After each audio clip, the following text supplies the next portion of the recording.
Улсын хурлын төсвийн мянган хорооны өчигдрийн хуралдаанаар сангийн сайд улааныг огцруулах асуудлыг хэлэлцлээ. Монгол Ардын намаас өгсөн сангийн сайд улааныг огцруулах асуудлаар санал хураахад огцруулах шаардлагагүй гэж төсвийн мянган хорооны гишүүдийн холонх нь үзлээ. Санал хураалтад оролцсон байнгын хорооны ардчилсан намын гишүүдээс Эрдэнэ чимэг, Санжи Мето болон амар жаргалнаар огцруулах шаардлагатай гэж санал өгсөн байна.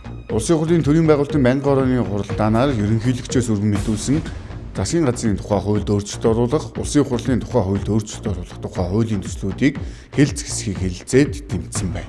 Улсын хурлын эдийн засгийн байнгын хорооны хуралдаанаар эдийн засгийн хөгжлийн сайд бат хоёрыг огцруулах хэсэг тухай асуудлыг хэлэлцээд тэмчгээс татгалцжээ. Улсын хурлын хууль зүйн байнгын хорооны өчигдрийн хуралдаанаар Монгол Улсын үндсэн хуулийн цэцгийн гишүүнд нэр дэвшигчдийн асуудлыг хэлэлцэхээс Монгол Ардын намын бүлэг татгалзан завсарлага авсан байна. Аливаа тэмцэх газар Сэлэнг аймгийн гайлын газрын удирдлагуудыг шалган хууль зөрчсөнийг нь илрүүлэн арга хэмжээ авахыг хүссэн албан бичгийг дээд шатны удирдлагад нь хөрвүүлсэн байна.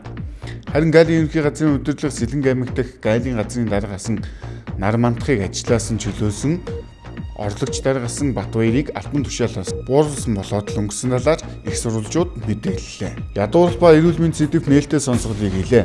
Сонсголын үеэр ядуурлалын түвшин орон нутагт хамгийн их байна гэж албаны хүмүүс хэлж байна. Ингэхдээ 237 суманд ядуурлалын түвшин үндэсний түвшингөөс 70% давсан үзүүлэлттэй байгааг онцолж байна.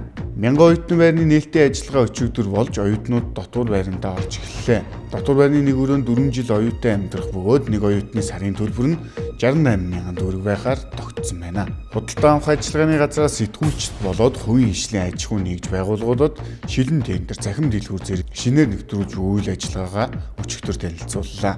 Энэхүү ажиллагаа нь тендерийн бодлоо авилга хэл хахуулыг халахын тулд чиглэж байгааг зохион байгуулагчид нь энэ үеэр онцолж байлаа.